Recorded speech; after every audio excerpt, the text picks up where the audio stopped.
ఒక్క విషయం ఉండే సభ్యులందరికీ విజ్ఞప్తి చేస్తున్నాను. ప్రతి ఒక్క నాయకుడిలో కూడా ఒక స్ఫూర్తిదాయకమైన సంఘటనలు ఉంటాయి. అందుకే ఇన్నిసార్లు గెలుస్తారు. అలాంటి మన అయ్యన్న పాత్రుడు గారిలో ఉండే మంచి పాజిటివ్ పాయింట్స్ అన్ని కూడా మీరు కూడా ఆలోచించుకోవాల్సిన అవసరం ఉంది. ఒక వ్యక్తి చట్టసభకు రావడం ఒక అరుదైన గౌరవం. ఇది ఒక అవకాశం. కొన్ని లక్షల మందిలో ఆ అవకాశం మనకు వస్తుంది. ఆ అవకాశంతోనే మనం అందరం ఇక్కడికి వచ్చాం. అయితే మనం అందరం గుర్తుపెట్టుకోవాల్సింది, మనల్ని ఎంపిక చేసిన ప్రజలకి ఏం చేయాలి, తాత్కాలికంగా ఏం చేయాలి, ఒక టైం బౌండ్ ప్రోగ్రాంలో ఏం చేయగలుగుతాం, దీర్ఘకాలంలో ఏం చేయగలుగుతామో మనం అందరం ఆలోచించుకొని అలాంటి సమస్యల్ని పరిష్కారం చేయాల్సిన బాధ్యత మనందరి పైన ఉంది.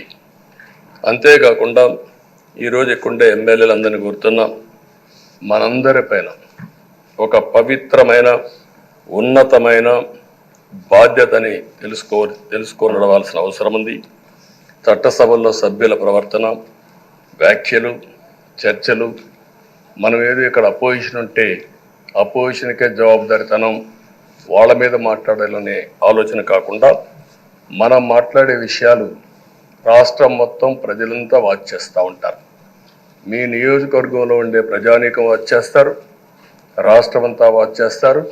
ఒక సభ్యుడిగా మీరు సమర్థవంతంగా పనిచేస్తే ఎక్కడ లేని గౌరవం వస్తుంది.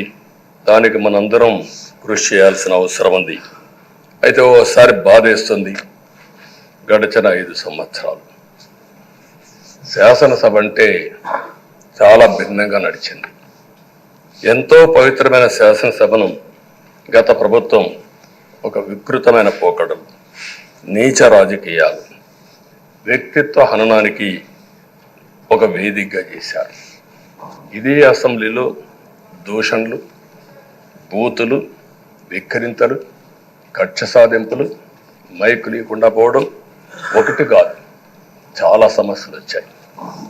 అదే సమయంలో ఫస్ట్ టైం వచ్చిన ఎమ్మెల్యే బాధ్యతారాహిత్యంగా 6-7 సార్లు గెలిచిన ఎమ్మెల్యేని విక్రించడం, బూతులు తిట్టడం, చాలా వల్గర్గా ప్రవర్తించే పరిస్థితికి వచ్చారు. ఆ రోజు ప్రభుత్వం యొక్క వైఫల్యాల్ని వశం చేస్తే వాళ్ళపైన సభలోనే దాడి చేయడం, నీచంగా మాట్లాడడం, వాళ్ళ మనోభావాలు దెబ్బతీయడం, ఇవన్నీ చేసే పరిస్థితికి వచ్చారు.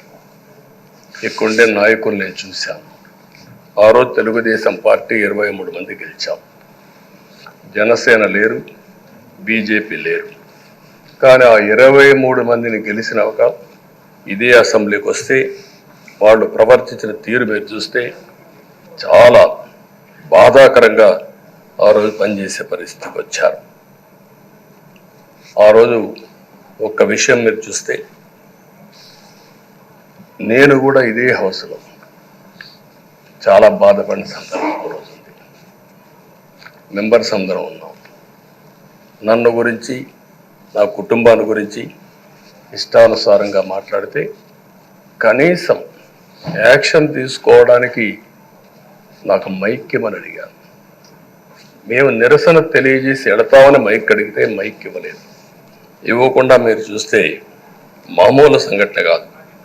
ఆ రోజు నేను ఒక మాట చెప్పాను, ఇది గౌరవ సభ కాదు, మీరు నాకు మైక్ కూడా ఇవ్వడం లేదు. మైక్ ఇవ్వకపోయినా నేను స్టేట్మెంట్ ఇవ్వాలి కాబట్టి ఇచ్చేడతాను రికార్డు కోసం అని చెప్పి గట్టిగా లేచి ఇదే సీట్లో కూర్చొని ఆ రోజు నేను చెప్పింది అదే వర్డ్స్ మీకు రిపీట్ చేస్తున్నాను. నేను స్టేట్మెంట్ ఇవ్వాలనుకున్నాం, మీరు మైక్ ఇవ్వకుండా చేశారు. అయినా నాకు బాధ లేదు. మళ్ళీ చెప్తున్నా, ముఖ్యమంత్రిగానే ఈ హౌస్కు వస్తాను తప్ప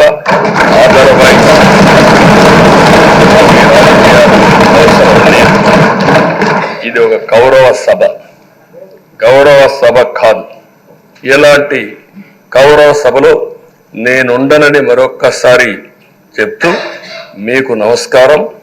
ప్రజలకు విజ్ఞప్తి చేస్తున్నా, నా అవమానం మీరు అందరూ అర్థం చేసుకుని నిండు మనసుతో ఆశీర్వదించాలని కోరుతూ ఈ సభ నుంచి వాకౌట్ చేస్తున్నానని చెప్పి వాకౌట్ చేసి బయట ప్రెస్ కాన్ఫరెన్స్ పెట్టాను. ఎందుకు ఈ విషయం చెప్తున్నానంటే నా జీవితంలో ఇది 9వసారి నేను ఎమ్మెల్యే. ఈ రాష్ట్రంలో తెలుగు జాతిలో నాకు వచ్చిన అవకాశాలు ఏ నాయకుడికి రాలేదు. 14 సంవత్సరాలు ముఖ్యమంత్రిగా పనిచేశాను. ఇప్పుడు మళ్ళీ ముఖ్యమంత్రి అయ్యాను. 15 సంవత్సరాల పొజిషన్ పార్టీ లీడర్గా పనిచేశాను. కానీ తిరుపతిలో నా పైన దాడి జరిగింది. 24 క్లేమోర్ మైన్స్ నా మీద బ్లాస్ట్ చేశారు. ఆ రోజు కూడా నా కళ్ళలో నీళ్లు రాలేదు. మొట్టమొదటిసారిగా ఎలాంటి సంబంధం లేని నా సతీమణి పైన ఆరోపణలు చేశారు. ఆ ఒక్కరిపైన కాదు, ఈ రాష్ట్రంలో ఆడపడుతులందరిపైన, గౌరవంగా బ్రతికి ఆడబిడ్డలందరినీ అవమానం చేయడం, సోషల్ మీడియాలో పెట్టడం, క్యారెక్టర్ అసాసినేషన్ చేయడం, ఇలాంటి చాలా సంఘటనలు జరిగాయి. దానికి పరాకాష్ఠగా మరో శాసనసభ్యులు కానీ, కొంతమంది అయితే భవానీ శాసన సభలో సభ్యురాలుగా ఉండి ఎన్నో పోస్టింగ్స్ పెట్టే పరిస్థితికి వచ్చారు. అలాంటి సంఘటనలు చూసిన తర్వాత ఫస్ట్ టైం నా జీవితంలో ఆడబిడ్డల కోసరం ఇలాంటి హననాన్ని చేశారని బాధపడుతూ కంటతడి పెట్టాను. ఆ రోజే అనుకున్నా, ఇలాంటి పార్టీ ఈ రాష్ట్రానికి అరిష్టం, ఇలాంటి వ్యక్తిత్వం ఉండకూడదు.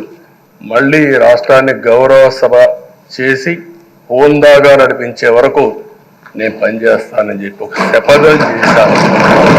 ఆ శపథం ప్రకారమే ప్రజలు గెలిపించారు, వచ్చాను. ఈరోజు 2 సంవత్సరాల తర్వాత, ఆ రోజు నేను వెళ్ళింది 2021 నవంబర్ 19వ తారీఖున వెళ్ళాను. నిన్న మీ అందరి ఆశీస్సులతో, ప్రజలందరి యొక్క ఆమోదంతో ఈ సభలోకి ఎంటర్ అయ్యాం.